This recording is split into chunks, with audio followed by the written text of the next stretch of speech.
Ni hao, guten tag, assalamu alaikum. What's up? How y'all doing? And welcome to BRAT Life TV. I'm your host, Adrian D.C. Dre Johnson. And let me start by saying I'm a brat, a Nuremberg Eagle, and an Augsburg Apache.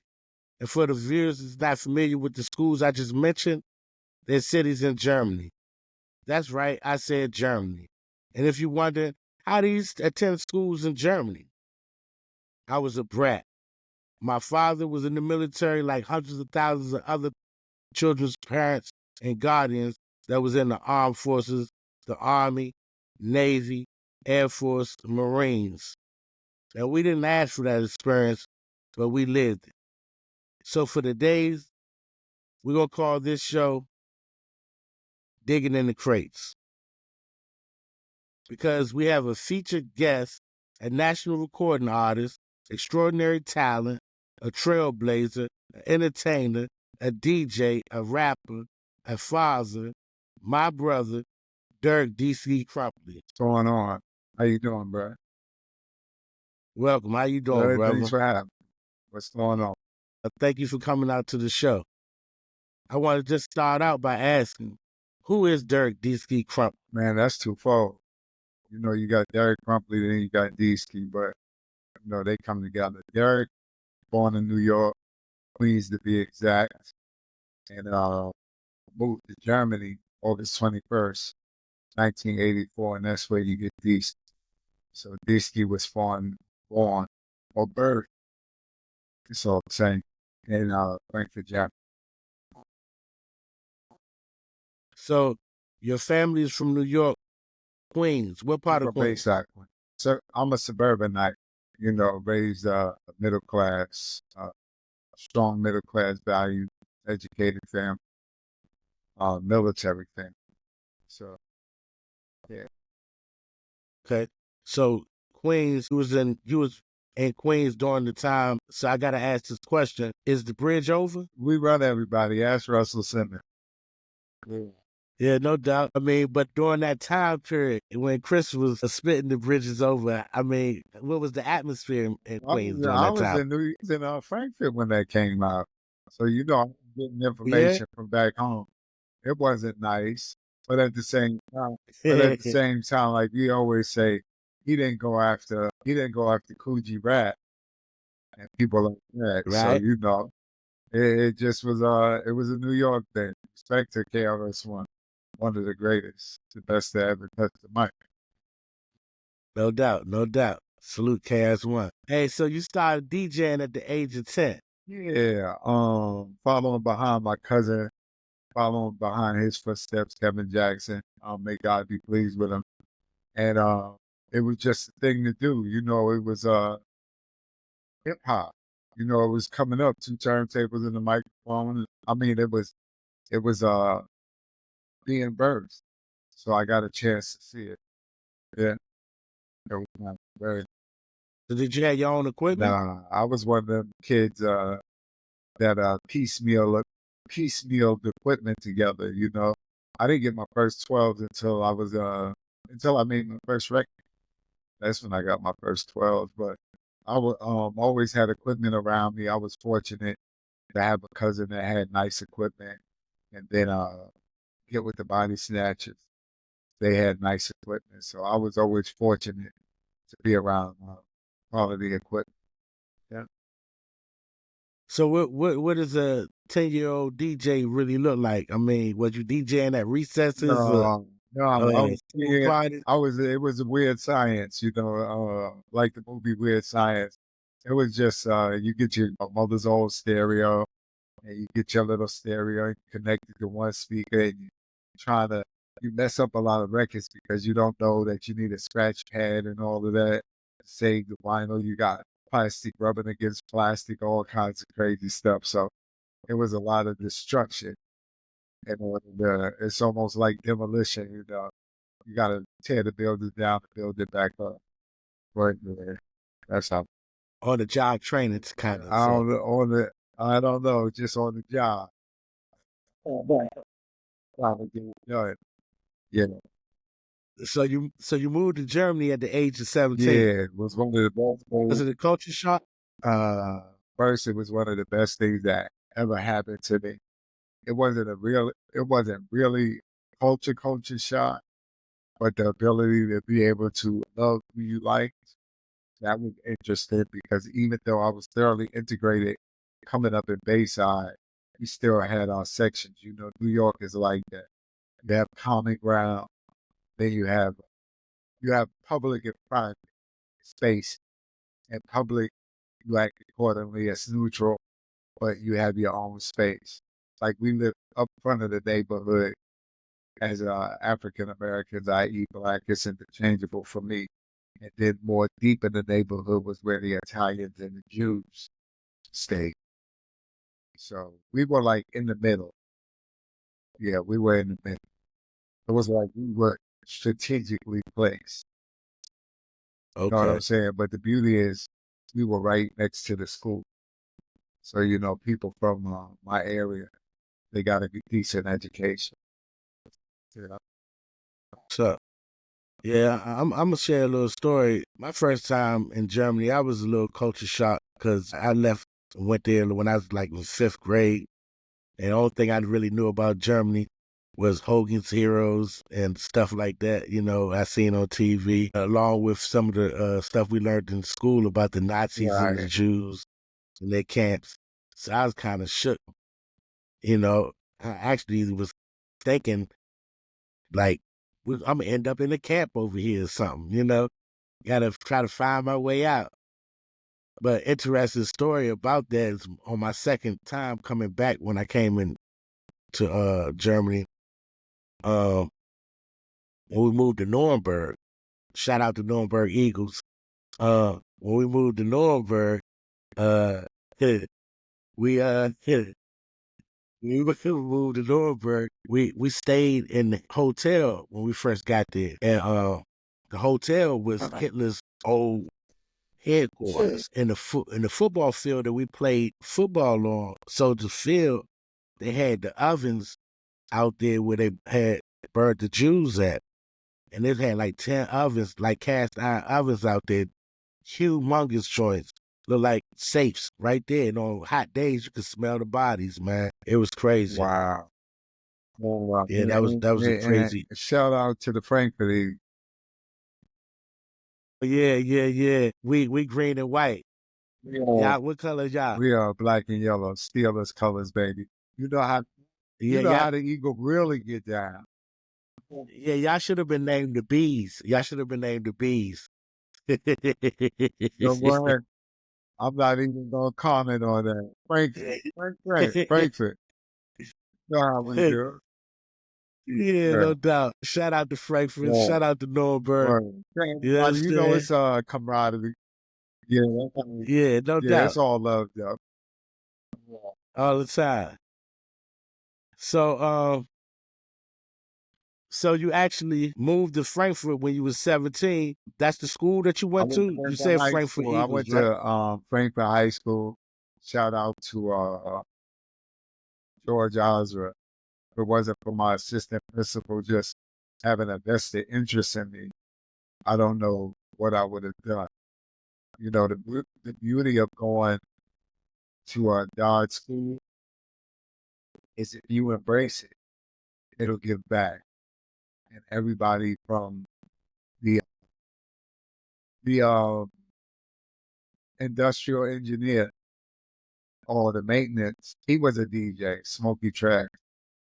God bless him, he passed away. He wanted to give me my first job. He wanted to pay me $5 a show. And I had to learn how to tear down everything and set it up by myself before I got paid. But I was better than every DJ. No, I take that back. Almost. Because you had Dr. D, Eric Gould, uh, blessings to him, up in New York, but he was a bad man on the wheels. So he played for Smoke. And then I would have came in as the new protege. But uh, I'm going to respect Doc, but he knew what it.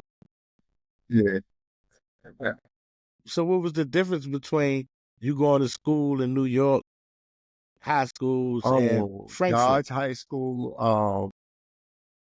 Dodge High School not only educated you, but it socialized you. It basically broke off the rough edges, and the people that came up in that environment already had that tune in 'em.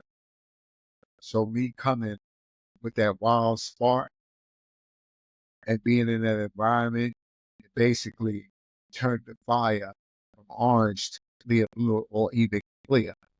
Like it shaped me. The brats were so consistent. They were so responsive. They wore their father's rank. I learned that as officer kids, they conducted themselves in their class. Enlisted kids, they conducted themselves in their class. But it was it was an experience, and it definitely shaped the man of it shaped the teachers there. They even, they called me by my stage name, Beast. So, they even pumped me up, so between the brats and the just the administration and just the community in general, because you got to remember when I came in, I was under the Vietnam era. So there was a sergeant major, Derrick Tillman, he passed away, and a civilian, Renzo William, my man, 50 grand. They also just was very instrumental in just keeping me out of trouble. Just everybody that I ran into in that environment, from Filipino to Kwame, and I don't care. It was consistent, and that consistency, it's like a hammer. And nobody, that consistent bang from one person. But it was many person, but Right. everybody was just on task. So it just, it just raised, then raised. So tell me about the talent show with David. David Newsom, Freshie D. Yeah, we are, even the recreation center. You want to break it down before I get into it? Yeah. Well, recreation centers is Right, DYA. yeah. And when we say DYA, we're not like the alphabet boys with the police or anything like that. It's the rec centers. That's what we used to have to go. And you could play sports at the rec. You can go do some shooting pool, foosball, and they had dances and talent shows and things like that at the rec. And So that's what when we say DYA. lady by the name of Phyllis, and Phyllis was cute, so all the boys like to go up there and see Miss Phyllis, you know what I mean? Just more Right. respectable, but Miss Phyllis was a nice looking lady. And she had, the YA, she had the YA basically running correctly. And we DJ'd and all of that. And Miss Phyllis let us have parties and stuff like that. So I was DJing at the rec center before I went into the club. Miss Phyllis, we were rapping. We had a group. We were the Ever Loving 2, and then we moved to the Mike Master 5. So me and Fresh were the Ever Loving 2. And she would let us throw parties and, show our talent. And she got an idea. She said, why don't y'all two go on the talent show? So she took us to the talent show. I think I blew it because I was all hype, keep me having, doing my joint. I'm Right. jumping around. Right. And she said, you wasn't supposed to turn your back to the crowd.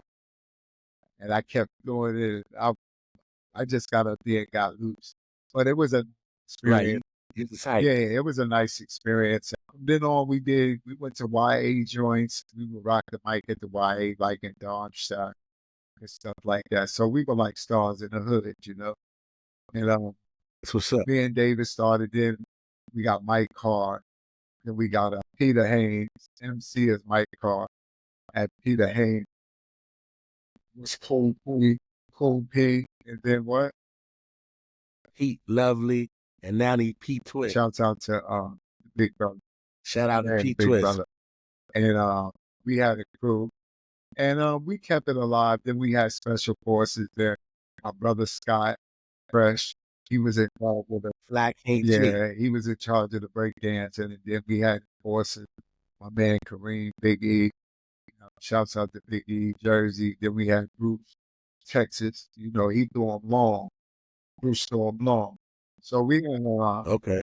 we had a good team that we would just go around and YA joints, and every time Frank could step in the joint, it was either bomb holder, Nuremberg flexing. But they ain't never ran up. They go one for Right. but they ain't never charged.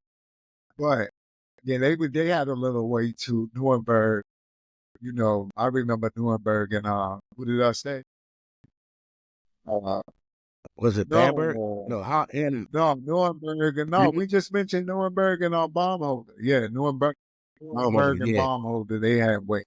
Meerheim had a little weight. Heidelberg had a little weight. Eastbot, yeah, they had weight. So Yeah. all the major, you know, when you say the major cities, they had a little weight. And it was just, yeah, it was nice. But we went around, we just did our thing. So when did you start DJing in clubs in Frankfurt? Just turned 18. I got there at 17 August, and I turned 18 August, September, October, November. So I would say within that time frame, we started a rap crew. Then from the rap crew, we had a DJ. He was from Guam.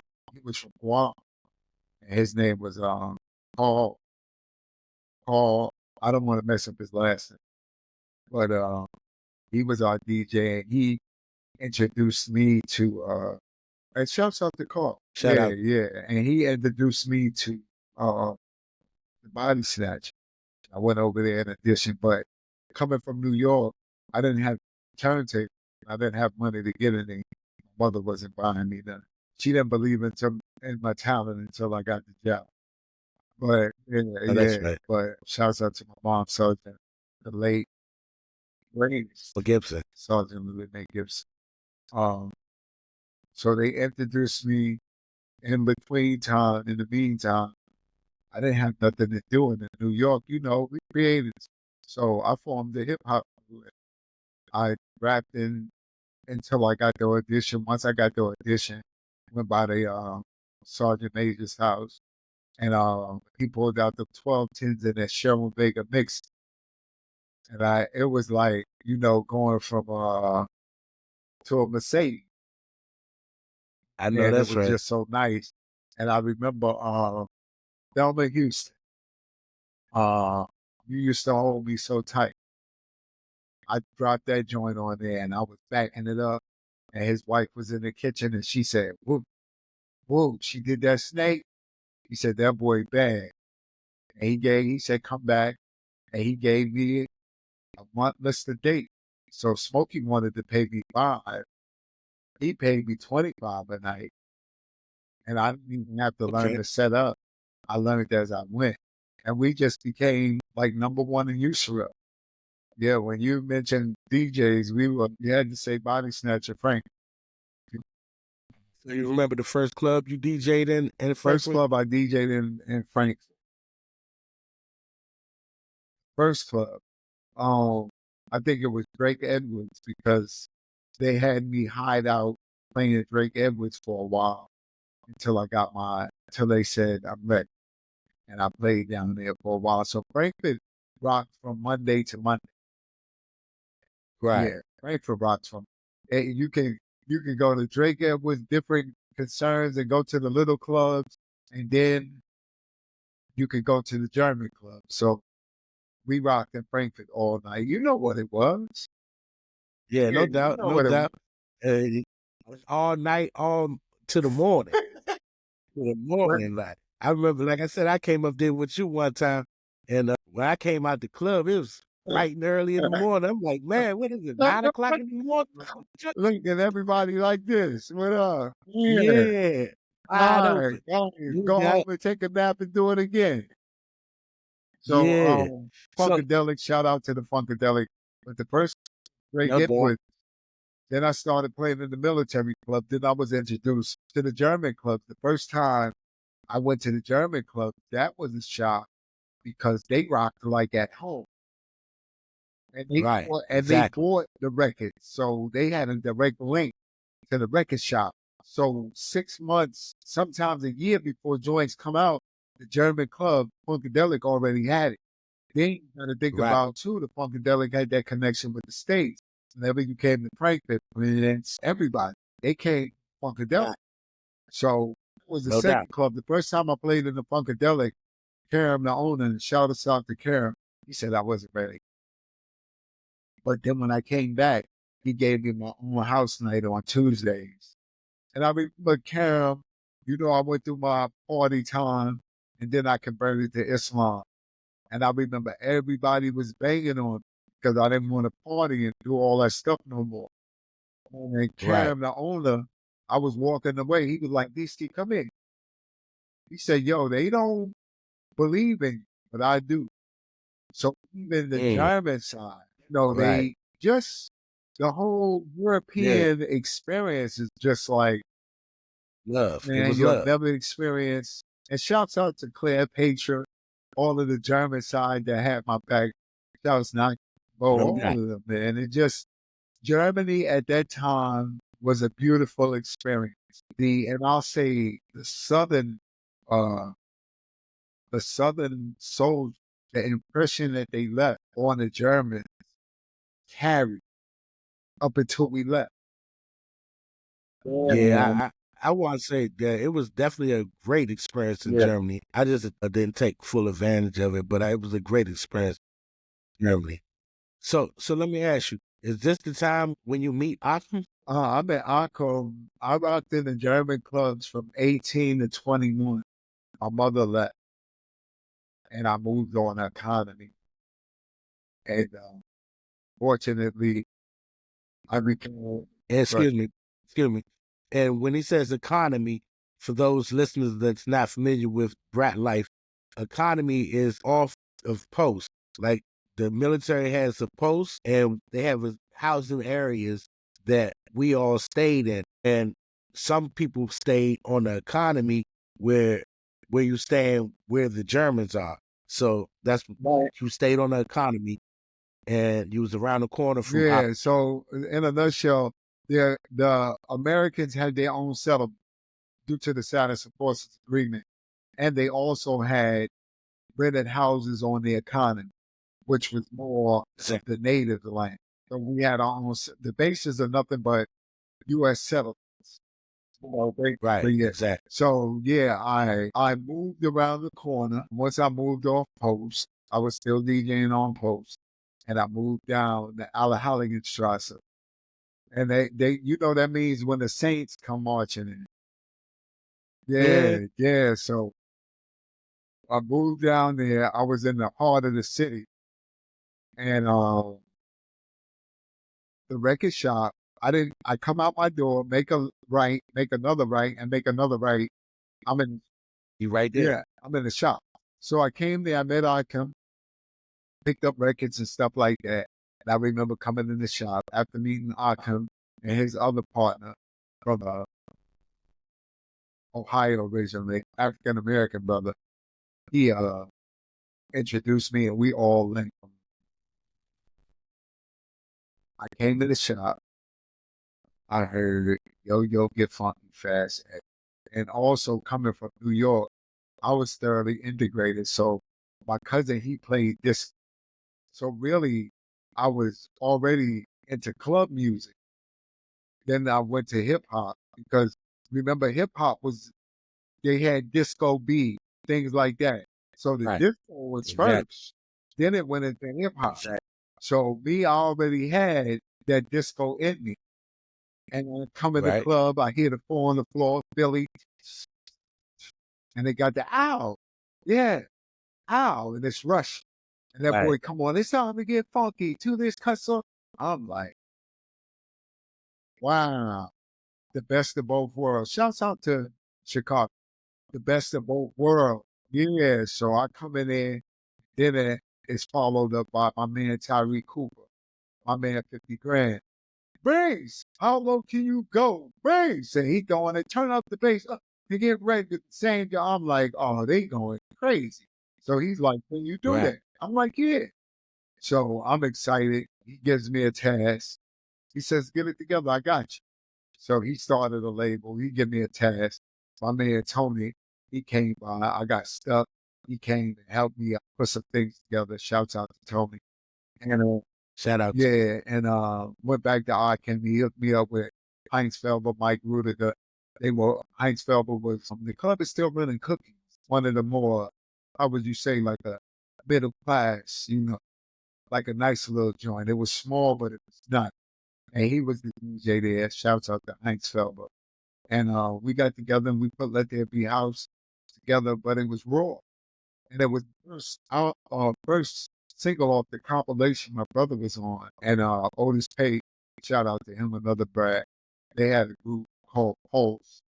And we all got on the compilation. It was a lot of discrepancies with that compilation because they were trying to get points. I didn't understand points at the time, but I went on and signed my contract. Look, it took off. You know what I mean? But I say that to right. say we did the compilation. How many people? How many people was on? How many artists was And it on was the a couple of company? artists. Another brother from Jersey, my man Classic Sound Free. Shouts out to my man. He did some joint with Joe Jam, who was in they were all in the military. So it was like independent. We had the hip hop side, then the military, they had the more house, the club type stuff, which one of the songs on there was called Treasure. And it was one of my favorite joint by some it was a enlisted brother in office, three enlisted brothers in the office. They Military. yeah, it was Yes. real nice. And we did that and I come once I met him, the doors opened. I come had me going all over Germany, licensed me to RCA. And but let me back up. We did the track Heinz and Us. It was raw in West Bend. Shouts out to Bam Bam, Berlin. Um yeah, Bam Bam. Mayday. Mayday. Yeah, that's Bam Bam. You hear Mayday? It's Bam Bam. Uh he remixed it took over. It took over. So can the audience find his work on the platform Yeah, now? just go to YouTube, Let There Be House. Just punch in my name online. Google my name, Deskee. Yeah, Deskee, and everything will come up, and you'll be able to find it. So after you released Let There Be House, where was the video shot? Let There Be House. The video was shot in a Funkadelic, and what was nice about that, it was Brad's. It was Army. Well, I'll just say Army. It was Brad's active duty in German. And the video was, it was kind of cheesy. Shouts out to my man, DJ Uday.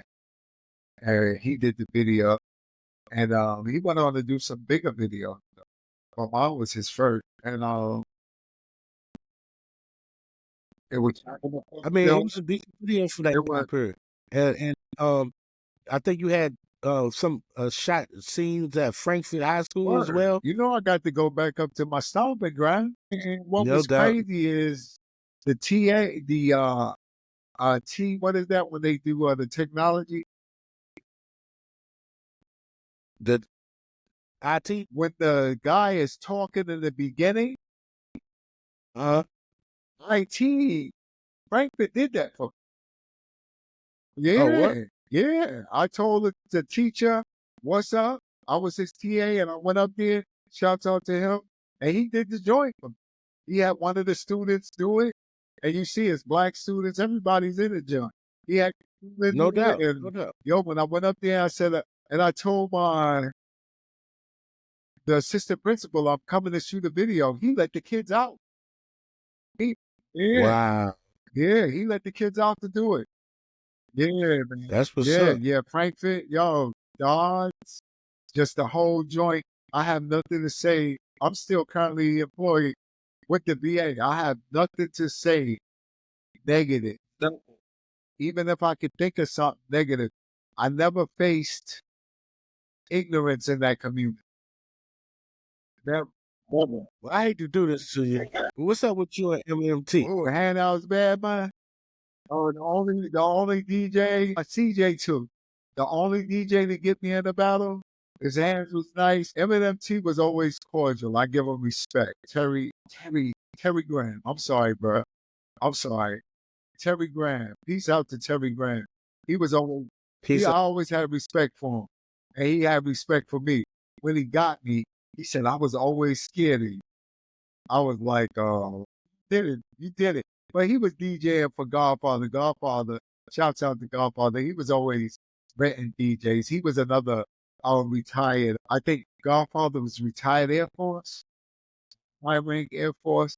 So they would get DJs to come and get me. But they never got, He import yeah, DJs. they never got that claim to fame because Body Snatching was the only one and only from my beginning to my ending that I've always rocked with. So even if you got a good one in, still that consistency is almost like 23 KO. I mean 23 knockouts. 23 knockouts, Yeah. 2 KO, like somebody got me twice. So, Right. the record is Right. like Tyson. The record ain't No doubt. ton.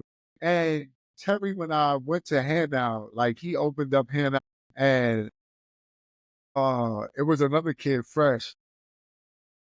They introduced me to Go-Go. And it was crazy that, and Shout out to DC. My hometown. yeah. And they, DC, we moved alike. We moved alike. And, Yeah. That, yeah, they just introduced me to Go-Go. And I was like, hip hop is hot. Boom, boom, boom. But what's crazy is I knew what Go-Go was coming up because I was a Trouble Funk man. Because I used what's to up? Virginia every summer. So I Okay. remember the joint used to come on and it spin backwards. It was on tilt. And that mom, Not- yeah. yeah. And they had the June Jubilee. So I knew what Go-Go was. Pump me up, all of that. But Right. I act like I didn't because, hip hop was on. You know how it go. When you got Right. It's on smart, fleek. you like, Right. yeah, that's why. It turned up. Hand out with other rivals. Shouts out to Tracy Goop. And it's just crazy how everything comes in full circle. Yeah, but I experienced some solid cats. In the Air Force, you had Perry Brothers. Shouts out to them. You just had solid cat out of Heidelberg. You had Alex Ortega, and the rest of them cats, and they was doing big things out there. Shouts out to Alex. So, you know, it's just, and I'm still connected with a lot of the people, soldiers alike. I'm still connected with. So it was good. It was good. And now you have a song out and you're DJing in clubs as a brat and your buzz is loud. How you going to deal with Blackout Records and RCA? I told you I went around the corner to Akim. Akim put me on. He believed in what I had. Then it got remixed by West Bam. West Bam remix was buzzing all over. And then RCA came. They made it #1 on Billboard. After that, they said they needed something else. Billboard Dance. Then they got Dance Dance and made that number. Shouts out to Joe Heck. He was a cool A&R. And they got the album, and then I had a top 10, Kid Get Hype. So I had 2 #1s, top 10 Billboard Dance from a paper bag label to a major. And what was interesting, everybody else had names behind. I was the skee all the way. So that's why the German, they really didn't take to me like, the people did, but they didn't take to me because really they didn't have control of that. You know what I'm saying? I You had came with so that control. game. So, Right. they didn't put the energy that they really could. But for me to be on a paper bag label, do it myself, and not do it myself, but have good people That type backing me. of Yeah, Westman, Went to America, remixed by Tony Humphrey. Um, uh, Dave Durrell, CJ McIntosh, #1 in England. CJ McIntosh was DMC champion. So I had ran into Long ZD. He invented the Skull House. So like the people that I ran into, He Twist. He did a hip hop joint on the joint. So just for me to Right. have come from a paper bag label, Dave Morales, internationally now DJ. So I was like getting touched by some good names, but Right. So when we came up to do that, It Ain't Where You From Is Where You At, that Pete produced in the studio, that was in Frankfurt, right? And Longsy D was there from Frank and in the studio with us then. He engineered that joint, right? they did Swing This Thing. BMG did that for Heinz Feld. Then it Right. Swing This Thing to the little Yeah. yeah, as long as he put that funk on it. So Longsy Right. was over there, and shouts out, yeah, Longsy. When I went to London, I met his mom and everything. His brother, yeah, he treated me nice. He treated me. Yeah, shout out Longsy D. Yeah, That's my man. yeah. My man. So, even when I went to, everywhere I went, it was love. Like, come after him, see his man, shout out there. Just the people that I was meeting, it was just, I didn't really have bad moments that, other than the ones that yeah. But we was young at the time. So, you live and you learn. So tell me about the 3 most influential people in your life and how they impact. Remos. Man, it's bigger than 3. It's like everybody. You know what I mean? It's like everybody. I would say in the house, my family, the men in my family, the women in my family, they all have my back. And I come from a family that I can really talk, like speak my mind. My uncle was solid. I remember I messed with my uncle one time. We was my uncle's white, God bless him. And we were sitting in the car, and I looked at him. I said, Uncle White, what if I told you I was gay? And he looked at me, and he fixed his face. He said, I would love you, and you're still my nephew. And I looked at him, and I said, I ain't gay. I just want to test. And he was, boy, get out my car. And I say that to say, like, my family was that tight. Like, you would get your butt, but we were a family. You know what I mean? And yeah, just we were tight. So what's your favorite childhood memory? Wait, 3 people. My fault. I'm sorry. I apologize. I would say this. I would say the Gibson family. I would say the Jackson family, because that was my other house. That's where I learned how to DJ. His mom, his mom, she was so straight like this. She was like, Derrick, you want something to eat? I say, nah, Miss Jackson. She would say, good, because they ain't enough in. Like, we were that tight. Like, yeah. And she gifted me her son, who was like an angel to me. So I would say the Gibson house, their house, and I would have to say the military community. And I would, I can't divide it. They're just in a just, yeah. So what would you say your favorite childhood memory is? Chris, I don't celebrate it no more. I wouldn't, how would you say?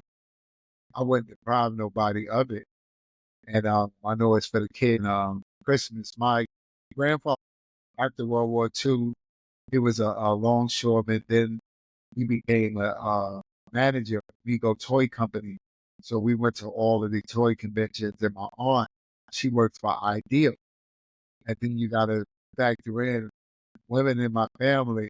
My uncle was a professional, and all the women were professional. I remember at 5 years old getting $5.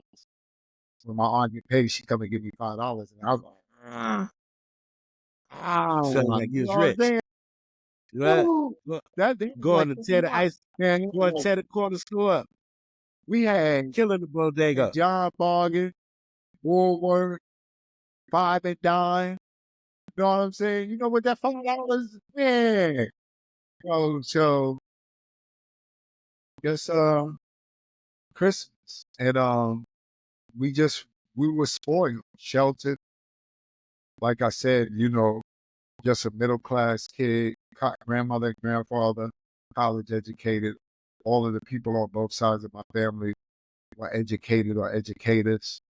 My uncle today, he works at he was a member of Nation, went Orthodox, and he teaches GED program well in the 90s today at the Malcolm X College in Chicago. And my grandfather was an educator. He educated slaves in Andalusia, Alabama. Then my grandmother was more of a wedding mother in our area, and she was a nurse. So I come from a community that was productive.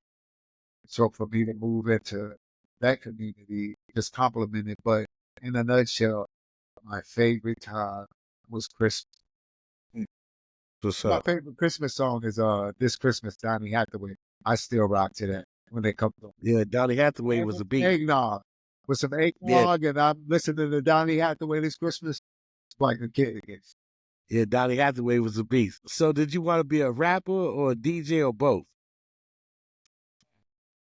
DJ? And when I was a kid, I think I told you this, my cousin would pass me records. So there was a record by Saturday Night Band, Morning Dance. I would look at that album cover, and they were on the back of the record dancing, and I would fall asleep into that disco. It was crazy. And I used to dream of having equipment, and I would try to hold on to it. I get holding on to the turntable or whatever, hoping I could bring it out of my dreaming. So it was like that. Yeah, it was like that. And I guess, real talk, manifestation, dreams turn into reality. And um, it was like from 10 years old until 17, I was practicing. And as soon as I turned 18, I was in club. So yeah, Yeah. But DJing is a lot different now from back when we was carrying crates of records into, let me carry your records in to get in the club or whatever. What you think about that? what the George Jetson era? Yeah, man. We got a whole lifetime of records on a thumb drive. You know what I mean? Right, Yeah, right. that's some George Jetson space aerodynamic type stuff. But That's that microwavable. but it was crazy. I was looking on Facebook, and you had DJ Terry Hunter. He's a beast. And he said he remember a time that you couldn't be a DJ unless you could DJ. Now you just press a button, George Jetson, boom, everybody's a DJ. You don't have to learn how to sync. I remember playing in the club down here. One of the DJs asked me, he said, "What beat per minute are you?" I said, "I don't know, because I don't use a computer and I still." He said, "Well, how do you sync?" I said, "Right here." Right. I said, it goes just like this, from my ear to my heart, from my heart to the wheels, from the wheels to the speaker, from the deck to the speaker. Yeah. I was never one of them, I still keep it just, how would you say, kind of authentic. Like, I don't mess with computers, which is a bad thing. But in the beginning, it's a good thing, because if you put me on 12s, I can still rock. Well, a lot No of doubt. DJs, I saw DJs without that sync, but oh, Lost in the oh sauce. man, it's great. Excuse. Right. So did you think your rhyming and DJing would catapult you to a record deal? Had no idea. Had no idea. Just it was perfect time. Just it turned into a record career. My cousin, he passed away right after I did my thing. But what was nice is he got to see, his thing, which I introduced to Pete, and everybody that came along from Pete. Basically, it was from my cousin's role. And my cousin got a chance to meet Pete before he passed, and that was dope. That Pete, I don't think Pete even knew how, what that meant, and they got along. Like they got along, like yeah, yeah. So what would you say was your most important lesson learned in the music business? Take full advantage of an opportunity. Because if I took full advantage of an opportunity, I wouldn't have to work today. I was doing shows. I was making $8,000 for 15 minutes. Sometimes I had 3 shows a night. And they wanted to make me a partner in the record label. I should have bought the record. I should have went in on the record. Yeah, just things I could have learned, and I was too lazy. I was into the party, the DJ. I should have took full advantage of the opportunity. So anybody that I don't care what you in, if you're in music, whatever, TV, film, the arts, period, because the arts don't have no return. So you have to take full advantage. And in the arts, there's a lot of money in the arts. You know what I mean? There's plenty of money in the arts. So take full advantage of that opportunity. Yeah. No doubt. So if you could tell your 18-year-old self something advice, what would you say? Pay attention. Education is free. It unlocks doors. A lot of people say education ain't it, but in actuality, it is, because especially in today's world, we don't have a lot of the grassroots opportunities that we used to have with all of the other people preoccupying space here. They had to divvy up. They have to divvy up the meat and potato, and we had No doubt. so this education is key. And I came back and got my education, graduated from Clark. I'm a Panther, Atlanta, and Shout out to Clark. got my degree. And ever since I got my degree, things has been a little bit easier to get in certain doors. So I say that to say I'm walking the stage 50 and 50. I'm graduating at 50 something. And Congratulations, bro. thank you. It's never too late. No. Especially in America, anybody tell you that this is the only place you can come and reinvent yourself at any age. You get into acting, music, all that stuff. So I don't buy that, but I say that just education is it. And like I definitely agree with that. 'Cause I wish I'd have took better. I wish I'd took more advantage of the education. yeah, 2 things I don't play with my kids is stealing. Well, if you lie, you steal. You steal, you lie. And then messing around with that education. No doubt. Those are the 2 things. I'll let things pass, but that did, it's not cool. Yeah. No doubt. And the last question, what does it mean for you to be a brat? Honor, pride, dignity, and respect. In a nutshell, I'm a brat, and I say that with pride. Yeah. And somebody try to, what's her name? Nah, bro. You don't know what it is. Are y'all only kids? Whoopty, whoopty, whoopty, whoop. Us, we go from kids into an environment. That environment raises men. So, I say honor, pride, dignity, and respect. And this make me an honor to be a brat. Well, tell the people about your DJing gigs you be giving up, and give them your social media. So this is how we're going to do it. Just type in DESKEE. You'll get all my information. But on Wednesdays at 10 p.m. Eastern Standard Time, I have a health segment on basementpartysociety.com. And then on Sundays at 2 p.m., I have another house segment on basementpartysociety.com. And you can find me on House Mixes. Put my name in, Deskee.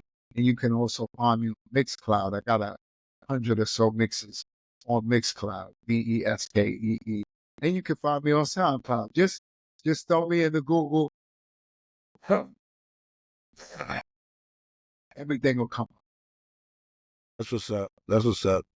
Well, before we get up out of here, I want to take time out to give a moment of silence to all the fallen brats, because we have a few brats that have passed throughout the years, and I know it's some brats that I missed that has passed, and I know there's some brats that you missed that has passed.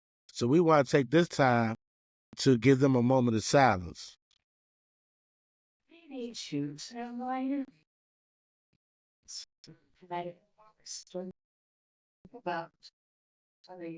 Salute. Salute. Yeah. Yeah, and I want to thank our special guest today, Mr. Derrick DC Crumpley, coming out. D-Ski. You mixing me up with DC. D-Ski. I said Yeah, D-Ski. you said DC. Mixing me. Nah, I said D-Ski. I know it sounds like DC the way it rolled up. So you missed DC. You want to come back here. Look, I told you I'm thinking about moving. I'm down here outside of Atlanta. And how would you say? Want to move somewhere where I can just chill out and retire. Georgia's cool, but there got to be something else. Yeah, DC is definitely still Chocolate City. DC got the ladies. I remember there was a young lady, Tracy Moore. Shouts out to her. I never with my sister. Last time I saw her was at Oakland with her husband.